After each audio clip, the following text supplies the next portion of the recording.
Hi folks, it's Evo here from Thundermist Lure Company. Welcome to today's episode of Thundermist Fishing Tips. So glad to see you. I am out here, it's the month of March. I'm in the Lower Niagara River. I've got Lewiston, New York in front of me and Queenston, Ontario behind me and the mighty Niagara River right in front. So what I'm going to do today, folks, we're going to bottom bounce. We're looking for some of those bigger spring run rainbow or steelhead trout. And ADKBAU wrote in and asked, can you show us more of your setup? I'm happy to. The setup is very, very important when you're trout fishing, or any fishing for that matter. Well, what I've done, the first thing I've done is I'm running 10-pound test line. I've got braid to a fluorocarbon leader, and I've tied on a T-turn. Now the T-turn is very important to me. As you know, our subscribers see me use it all the time. Tangle free, no line twist. And the other very important thing I neglect to mention, very, very low profile in the water. Black nickel coated and black beads. You don't want to bring attention to your hardware. No red beads, no glow beads here, all low profile, very important. Then I've run fluorocarbon line to my sinker, 8-pound test. I run 10-pound test line to my hook, to my bait. So the reason I like my hook line a little stronger than my sinker line is if I get snagged up on the bottom, I'll lose my sinker. And I won't lose my whole rig. So I always go with a little bit of a lighter line to the sinker. And now what I've done is you can see where I've got my bait. It's about 2 inches above the sinker, as you can see there. And I've got about 2 feet of line to the sinker. So I've got a little bit of less line to my bait. Now most people, folks, when they're bottom bouncing, they'll do this. They will have their sinker come right here to where my thumb is, and a long line like that. So a very, very short sinker lead. The reason I do not do that, and one of our subscribers wrote in using the name Steelhead. Steelhead wrote in and said, he likes to float a bobber with a bait underneath it because he doesn't like to get snagged. Well, if you tie your sinker close to your swivel and then a long leader, you've got 2 places to get snagged. One with your sinker, and then because your hook is going to also be dragging on the bottom. With this method, like this, just my sinker's touching bottom, but yet my hook is still in the strike zone. So for me, it makes the perfect setup for a bottom bounce rig. Now, today I'm going to use a little bit of a different bait. I've got an artificial egg. It's a plastic egg. You've seen me use row bags, you've seen me use beads. This time I'm going to use an artificial egg. And it's just plastic. So what I did is I slid it over my hook and onto my line above my hook. Then what I did, folks, is I added a small piece of yarn fly. And to put a yarn fly on is very, very easy. All you have to do, get a line wet here while I'm talking.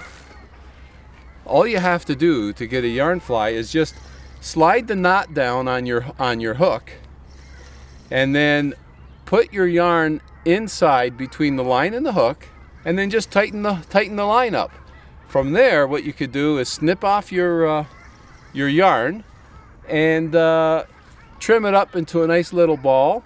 And I've just used a really small piece today because I don't need much. I'm just adding a little bit of attractor to that artificial egg. And you could use a yarn fly on its own. However, I decided to use both today, and the reason why the artificial or the plastic bait is above my hook is because I'm using a very, very small size 6 hook. And when you're doing that, folks, if I put that bead in the hook, it's going to take up most of the hook gap. So I definitely don't want that. And so that's why it's on top of the hook. And I've got another rig here set up exactly the same. I wasn't sure what the water conditions are like. This is a very natural looking egg color. This one here that I'm using is a glow color, and it has a little tail to it as well, a little extra action. So I'm going to put that rod down for now. I'm going to open up with this one. And I might change things up. We'll see how the day goes on. The water is clear, so I'm going to open up with this one and see how we do. And then as far as the snags go, the weight of the sinker is very, very important. I'm using 3/4 ounce. I want it to be heavy enough to get down there, but I don't want it to hang up on the rocks. And when you feel it touching bottom, you just kind of give it a little bit of a just a little lift up. So you're just kind of lifting it up and just kind of walking it along the bottom and avoiding those snags. So you should be able to really keep yourself snag free. And the beauty of this is when you're fishing these rocky areas with this current, the trout will be sitting in behind the rocks taking a break from the current, and as they see your bait come bottom bouncing by, that's when they just attack it. So I'm hoping for a nice rainbow or steelhead this morning. It's a great morning.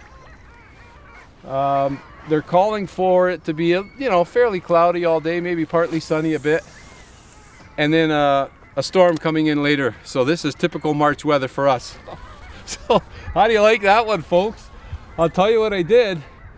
I put my one rod down. I said, let me get that glow, that soft plastic glow bee to try, because it's got that little tail on it. And I thought, you know what? I'm just gonna get that one wet and see if it makes a difference. And wacko, that's probably about my 5th or 6th drift in, and I got a nice hit, and it feels like a decent fish, folks. Feels like a real nice fish, right on the bounce. And you can see where my line is as well. When I'm bottom bouncing, I like to get the maximum amount out of my drift. So I'll cast upstream and I'll work the whole area and get a nice long drift.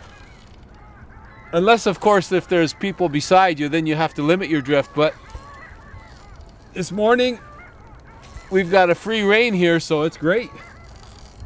Okay. Oh yeah, feels like a good fish.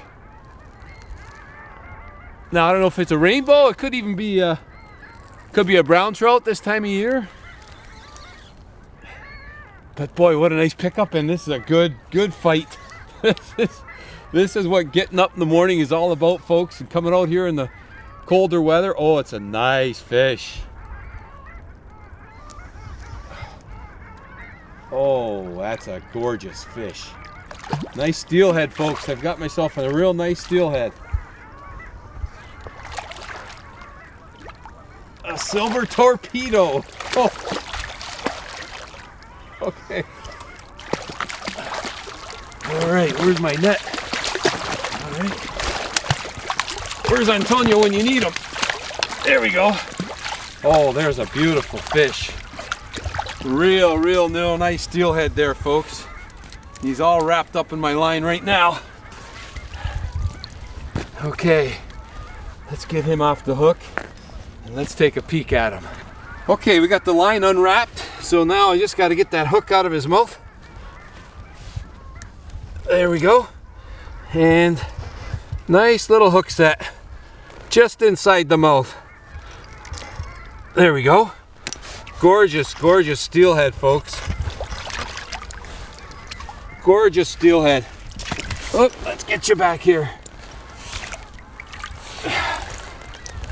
There we go, folks. That's what it's all about right there. Absolutely beautiful fish right there. Nice steelhead. Picked up the bait and ran. Made my morning right there. You know, sometimes we catch and keep. Sometimes we catch and release. This one, folks, we're gonna catch and release. Oh boy, and there he goes. And that water, folks, is bitter cold. But you know what? It's absolutely gorgeous. Boatless fishing. You don't need a boat. Any rivers and stream bottom bounce technique works really well. If you get an opportunity to give it a try. That's just a little soft plastic imitation egg that I'm using today. Looks like the glow is produced, so I think I'll stick with the glow. Give it a few more casts before I call it a day. But if you get an opportunity, get out there, find the shoreline, find the river, stream, no matter where you are, and enjoy a great day of fishing. That's what I'm doing today. Thanks ever so much for tuning in, and until next time, good luck and good fishing.